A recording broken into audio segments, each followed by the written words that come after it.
14 வருஷமா வேலை செய்யறேன் சார். ரொம்ப வறுமையில் வாழ்கிறேன் சார். ஒரு அடிப்படை ஊதியம் கூட எங்களுக்கு கிடையாது சார். எங்களுக்கு நாங்கள் மே மாசம் ஊதியம் கிடையாது. பிள்ளைகளை வச்சு நாங்கள் கடன் வாங்கி தான் நாங்கள் கஷ்டப்பட்டு நாங்கள் வந்து குடும்பம் நடத்திருக்கிறோம் சார். நாங்கள் என்ன சார் செய்ய முடியும் சொல்லு பார்க்கலாம். இந்த அரசாங்கம் வந்து இது வரைக்கும் நிறைவேற்றல. என்ன சார் இது நியாயம் சொல்லுங்க பார்க்கலாம். நாங்கள் 14 வருஷமா ரொம்ப கஷ்டப்படுறோம் சார். குழந்தைகளை ரொம்ப வந்து வறுமையில வாழ்ந்துங்க சார். ஒரு நினைச்சது கூட ஒரு குழந்தைகளுக்கு வந்து எந்த பிள்ளைகளுக்கு ஒரு துணிமணி வாங்கி கொடுக்க முடியல. ஒரு வாடகை வீடு இருந்தால் ஒரு வாடகை குடும்பம் கொடுக்க முடியல. ஒரு பார்வையில் என்ன இருக்குது இன்னைக்கு என்னென்ன அடிப்படை சேவைகளை எவ்வளவு கஷ்டப்பட்டு இருக்காங்கன்றது தெரியல சார். என்ன சொல்றது எனக்கு ஒண்ணுமே புரியல சார். நாங்களும் பல முறை போராட்டம் பண்ணிப்பட்டோம் சார். எவ்வளவு இது திசை திருப்ப என்னன்னா டைவர்ட் பண்ணி ஒண்ணு ஆகுது. உங்களுக்கு ப்ரமோஷன் இருக்குது, உங்களுக்கு வந்து கண்டிஷனா செஞ்சிருவோம். அவர் செய்யறதோட நாங்க என்ன கேட்டோம்? பணி நிறுத்தம் கேட்டோம். அவர் என்னன்னா ஊதிய உயிரை கேட்கிறாரு. நாங்க ஊதிய உயிரை கேட்டோம், பணி நிறுத்தம் கேட்டோம். நாங்க பணி நிறுத்தம் கிடைக்காத இந்த சென்னையை விட்டு நாங்க கிளம்பணும் சார். செத்தாலும் எல்லாரும் நாங்க சென்னையில் தான் சாம ஊத்துறோம். நாங்க வீடு திரும்ப இல்ல. அரசாணை வந்த பிறகுதான் இந்த வீட்டை விட்டு இந்த சென்னையை விட்டு நாங்க கிளம்புவோம். அத்தனை பேரும் நாங்க செத்தாலும் சாம ஊத்துறோம். நாங்க வந்து வீட்டுக்கு திரும்ப மாட்டோம் சார். இதான் என்னுடைய கடைசி போராட்டமா இருக்கிறோம் சார். நன்றி, வணக்கம்.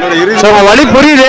இது கண்டிப்பா எடுத்துட்டு வந்து நம்ம ஸ்டாலின் சார் வந்து ஆக்சிடென்ட் பாரு நினைக்கிறேன் சார். இந்த 181 அதை பத்தி கொஞ்சம் சொல்லுங்க சார். எல்லாம் 181 சொல்றீங்களா? 181 தேர்தல் இருக்கு. திமுக தேர்தல் அறிக்கை பட்டியல எங்களுக்கு இருக்குது. 181 கோரிக்கை எங்களுக்கு இருக்குது. 14 பணி நிரந்தரம் செய்யப்படுவார்கள் என்ற ஒரு தேர்தல் அறிக்கை ஐயா முதல்வர் ஐயா அவர்கள் கொடுத்திருக்காரு. 181ங்களா? ஒவ்வொரு நாளும் போராடும் போதெல்லாம் என்னுடைய செய்தி மட்டும் இருக்கு. இது கொஞ்சம் வருஷம் 2 டே 3 டே வச்சு விட்டுருக்கேன். ஒவ்வொரு போராட்டம் நானே எத்தனை போராட்டத்தில் கலந்துக்கிறேன். ஒவ்வொரு தான் விட்டுருக்கோம். செய்யறான்னு சொல்லிட்டு ஒண்ணுமே செய்யலைங்க ஐயா. என் வாழ்க்கையை இன்னைக்கு வந்து கேள்வி வர வச்சு பாருங்க. நான் ஒட்டதான் நேரம் இத்தனை போராட்டம் வந்திருக்கோம். இத்தனை போராட்டம் இது. இதுல இன்னும் 3 டே வீட்டில் வச்சிருக்கேன் ஐயா.